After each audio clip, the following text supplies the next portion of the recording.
पुरी तरकारी पकाउनको लागि हामी तयारी गर्दैछौँ। बहिनी चाहिँ तरकारी पकाउने अरे, म चाहिँ पुरी बनाउनलाई यहाँनिर पिठो रेडी गर्दैछु।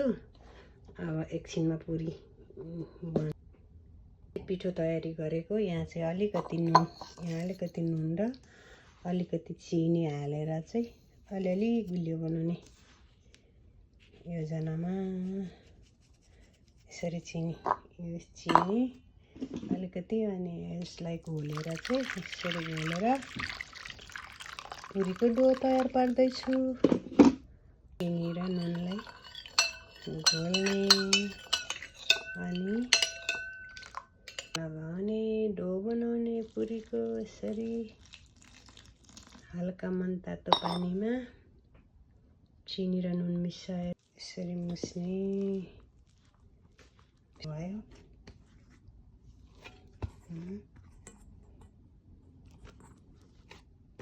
गाइस यस्तो भयो।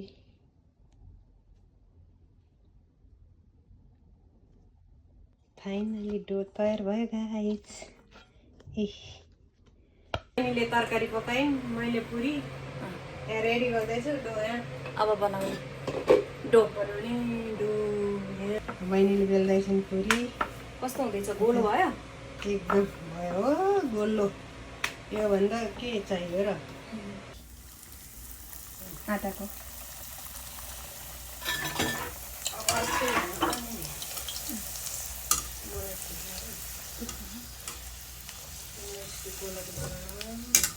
गोलो चाहिँदैन। गोलो अहिले भाँचेर खाने हो। मलाई पहिला त त्यस्तो लाग्थ्यो कि सानो के मेहनत गरी पनि बनाउनु चाहे खाने त खासमा त्यो होइन।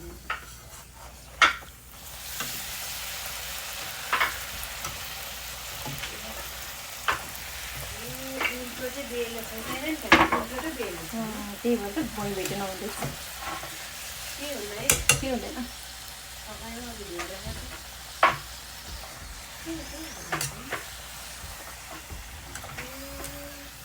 ल ग्यास सानो गर्नु दिदी। ग्यास सानो गर्नु त भयो। ग्यास सानो गर्नु।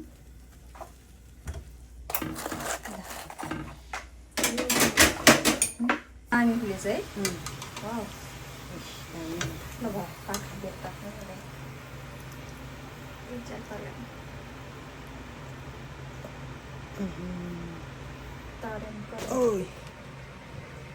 मकै बारी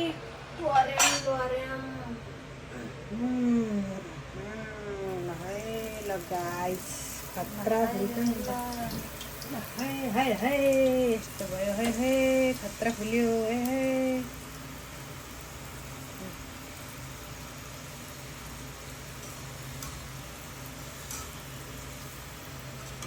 कान्छी यस्तो पो भयो। मेरो कस्तो खतरा फुलेको थियो त्यस्तो।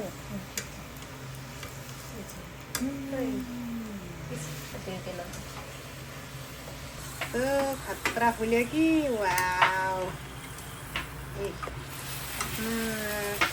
यो त खर्यो छ नि कान्छी। ल गाइस हेलो गाइस, फाइनल्ली पाकेर खान लाग्यो यो तरकारी।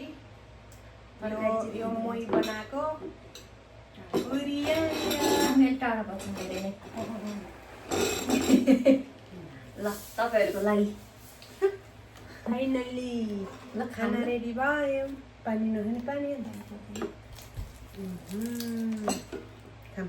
तरकारी खानु पहिला खायौँ ल। खायौँ ल।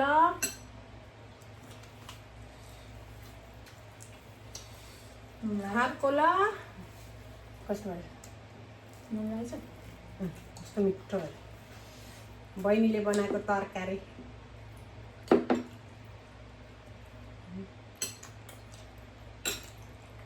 मिठो भयो। ठिक छ। पुरी मिठो भएछ। पुरी मिठो भएछ गाइस।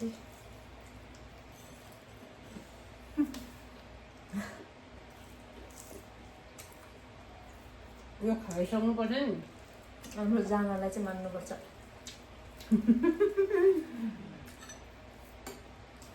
11-12 घन्टा काम गरेर 11-12 घन्टा काम गरेर गाइज आएर नुहाइ गरेर यसो खाने गर्छौँ। परदेशको ठाउँमा खानै पर्यो, खान त पर्यो। खाएन भने बिमारी भइला भन्ने डर। खाउँ भने अल्छी लाग्छ, कहिले काहीँ थाकेर कस्तो गाह्रो हुन्छ। डबा काज त देखेर चाहिँ मयो गाइज फेरि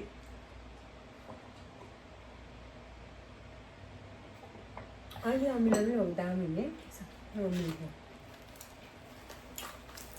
यो यहाँ तिमीले भनेर थोरै लाग्यो। ठिक्क यति नै हो क्या, त्योभन्दा बढी भने मिठो हुँदैन।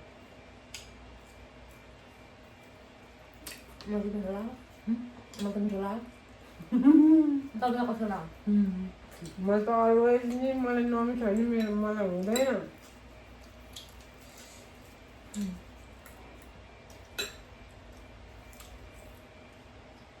टिस्यु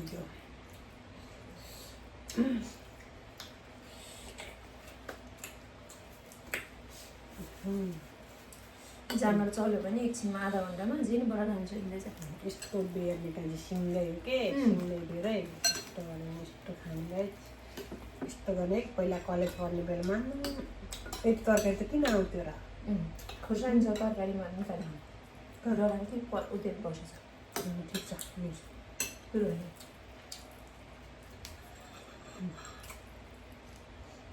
एउटा पुरी अलिक तरकारी पेन्टिङमा पुरी त मैदाको कम्ता भोक लागेको हुँदैन थियो। कहिले कहिले पैसा नभएर फर्केर आउँथ्यो कि बास्ना सुनेर आउँथ्यो क्या हुन्थ्यो।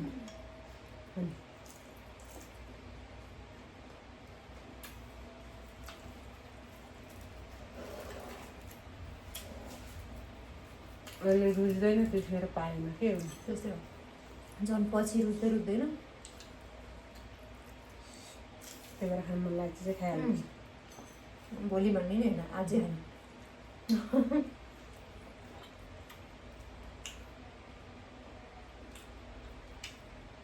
तिमी कस्तो सेतो भएको के? गएर खानु। यो म कस्तो कालो सक्दैन खानु त, सक्दैन खानु न। उसले गोरी मुखसम्म धुँदैन, ज्यान मात्रै नखाऊ।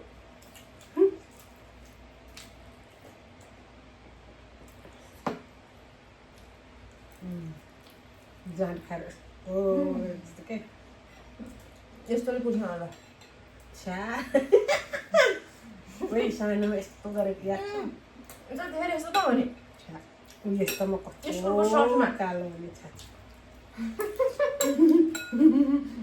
जसले नै गरेको हुन्छ त्यो छोरीहरू।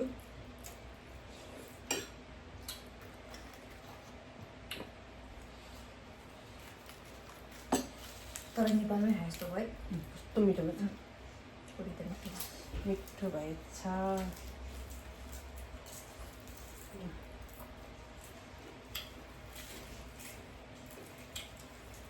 म त सानोमा त यस्तो खाँदै राखिदिने हो, त नखाने नि। मम्मीले खानुहुन्थ्यो, म चाहिँ यो मात्रै खाने। यस्तो नखाने मम्मीले खानुहुन्थ्यो, सबै निकाल्थेँ म त। त्यो कुल्ले हुँदैन नि दुईपट्टिको यस्तो आउँदो रहेछ। भित्रको चाहिँ नखाने, बाहिरको माम्टी खाने। म चाहिँ पाउरोटीको त्यो बाहिरको नखाने, भित्रको मात्र गोलो पारेर। अहिले पनि त्यति धेरै मन परिहाल्दैन नि मलाई बाहिर।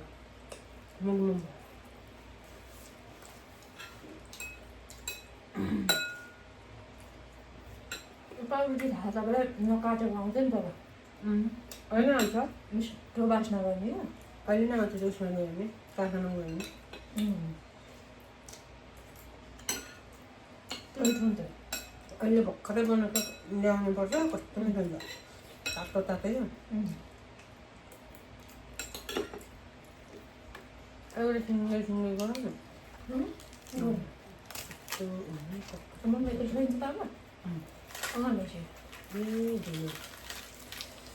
अझै छ है खाने भए त हुँदैन र खाँदैसम्म थाहा हुँदैन। हुन्छ यस्तो भएर चुरुम चुरुम गयो क्या आधी गर्छु म चाहिँ ठिकै होटलको जस्तो भएछ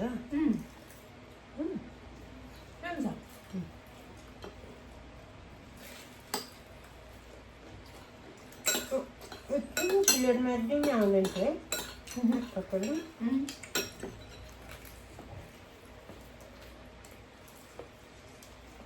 यस्तो हुन्छ छोरा छोरी मटर हालेर पानी पानी हो क्या माथि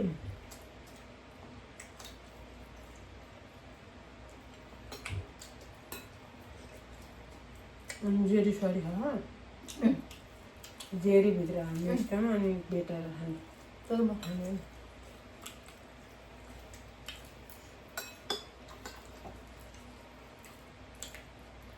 म चाहिँ बाहिर खाँदै खानु पर्यो भने चाहिँ बिहानमा चाहिँ कलर त्यो पाइँदैन थियो चाउमिन के चाउमिन चाहिँ साह्रो चाउमिन यसको पर्दा पनि चाउमिन खाँदैन कति नलानु पर्दा पुण्यमा गयो अन्त चाउमिन पाउँदैन थियो डल्लै हुन्थ्यो त सबै सुत पर्दा त बोले थुक्पा पाउँथ्यो कि दालमा चिउरा कि पुरी तरकारी के पनि नहालेको चाउमिन त्यो मात्रै बनाएको यति रास बनाएर पहिल्यै भुटेर राखेको हुन्छ सानोमै अनि रेस्टुरेन्ट गयो सानो प्लेटमा उगाउँदै हाल्दै दिँदै कति उनीदेखि त बिगाएको तातो हुनुहुन्थ्यो तातो हुँदैन त चातो न चिसो त्यो यति दिने हो पैसा नलाग्ने कहाँ नलाग्ने क्यान्टिनमा त्यो पनि बाहिर निकालेर त त्यति धेरै बिताएको थियो नि त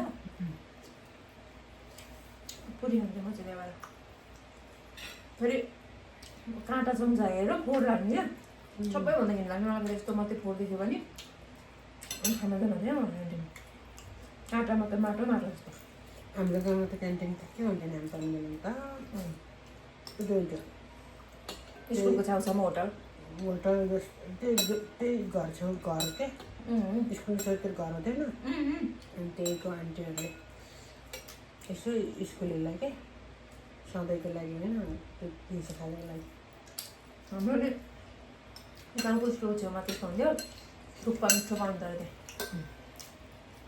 भक्तपुरमा चाहिँ बढी भनेको समोसा तरकारी पुरी चाउमिन अहिले त्यो स्कुलहरूमा खाएको दिन्छ नि सानो मात्र 5-6 दिन्छ हो तपाईँहरूकोमा दिँदैन थियो हल्ला खानु नि हाम्रो त्यो के विषय पढ्दाखेरि बनाएर खानुपर्छ भने हाम्रो गाउँमा बनाएर खाएको म 3 क्लाससम्म पढेको होइन गाउँमा अनि 3 क्लाससम्म त हामीलाई त एउटा डब्बा सिङ्ने तेल दिने घरमा ल्याउनलाई र हल्ला बनाएर बाँड्ने नि त घरै पछिको जानुपर्ने अभिभावक जानुपर्ने बनाउने दिनकै चेन्ज हो नि यस्तो मिठो दिन्थ्यो दिदी चनाको त्यो हलुवा घिउमा बनाएर हाम्रोमा थियो हाम्रोमा थियो नि त्यहाँ धेरै पछि आएको नि विद्यार्थीहरूलाई त्यो के अरे छोरी पढाउनु भनेर अनि छोरीहरूलाई चाहिँ त्यस्तो दिने चिनीहरू बोरा बोरा त्यस्तो थियो हाम्रोमा 3 क्लाससम्म पाएँ मैले मलाई त थाहा छैन त्यस्तो हाम्रो पाला त अनि हाम्रो पाला त अनि तिमीहरू कति सालतिर कति साल हामी 3 क्लासमा कति साल 4 वर्षदेखि पढेको हामी त अनि कति 7-8 वर्षको थियो 58-59तिरको 7-8 वर्षको कत्रो ठुल्ठुलो 8-9तिर पढ्ने लक्ष्मी दिदीले नि भेटेको हामीले त भेटेन नि हामी त अप्सरा म लक्ष्मी दिदी एउटै स्कुलमा 3 डब्बा आउँथ्यो तेल त्यो पनि वनस्पति तेल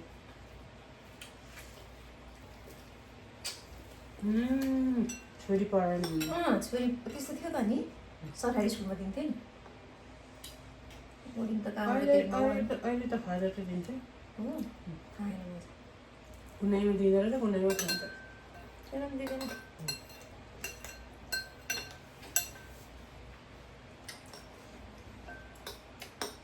टन्न खाऊ त्यस्तो